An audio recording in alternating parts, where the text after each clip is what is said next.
Yes, good morning students. Today we are going to start our new chapter, that is chapter number 23, Accounts from Incomplete Records. Recently you have completed your final account with the adjustment, that is a complete record. But here the chapter is incomplete record. So all of us, it's essential that what is incomplete record. So, meaning of incomplete record? Sometimes accounting records are not prepared according to double entry system. Sometimes it can also happen. Then such type of accounts are called incomplete records. As we know, the rules of double entry system are personal accounts rule, real accounts rule, nominal accounts rule. So, if accounts is not based on these rules and regulations, then they are called incomplete records. Because just like small business firms, a small shop, a small kirana shop like in your neighbor house, they don't know all the rules and regulations. Still they calculate their profit. So that means their accounts are based on incomplete records. They can also evaluate our profit just because of incomplete records. So such type of accounts are called incomplete records and they are also called single entry system. Keep it in mind, previously we have completed our accounting system by double entry system, that is a scientific method. We can easily cross verify each transaction. But because it is incomplete record, so it is called single entry system. So what are the features of this type of record and why it is maintained? The first is only personal account is maintained. As I told you, a small shop nearby your home, he just maintained his record by Ram's account, Sham's account. He took this kind of goods, he paid such amount and the balance is that. So only personal account is maintained. No real and no nominal account is there in single entry system. So first feature is only personal account maintained. Second, maintenance of cash book definitely, so that they can come to know whether there is excess of cash, so they can invest it. Third, dependence on original vouchers.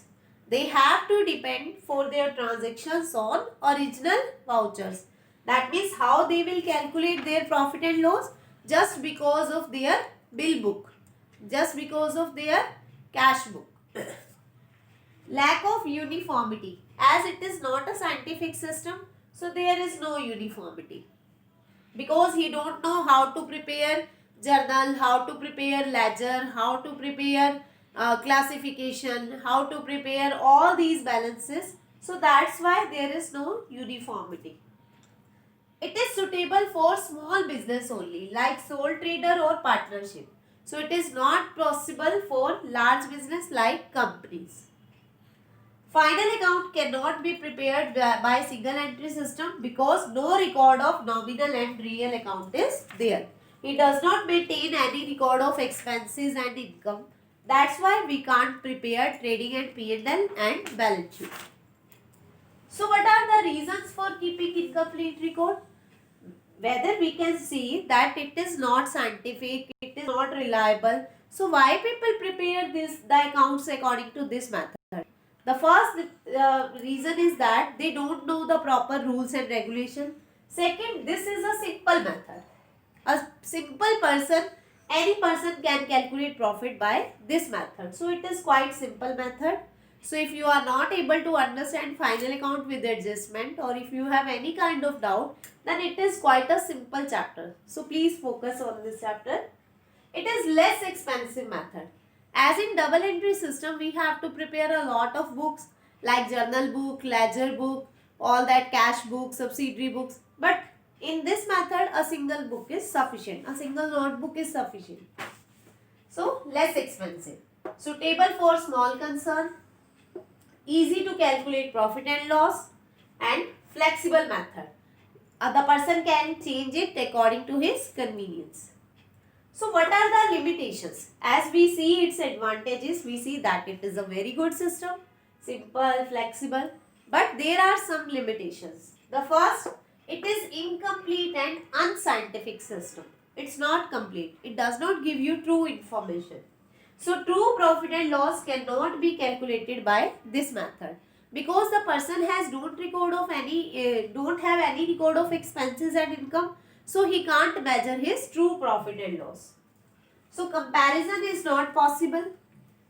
The second last is difficulty in preparing balance sheet. It's quite difficult. And the last one, this is not recognized by Income Tax Act. So income tax officials does not recognize this method. They said we will divide income tax on that profit that is maintained by double entry system. So this is not acceptable by government rules and regulations.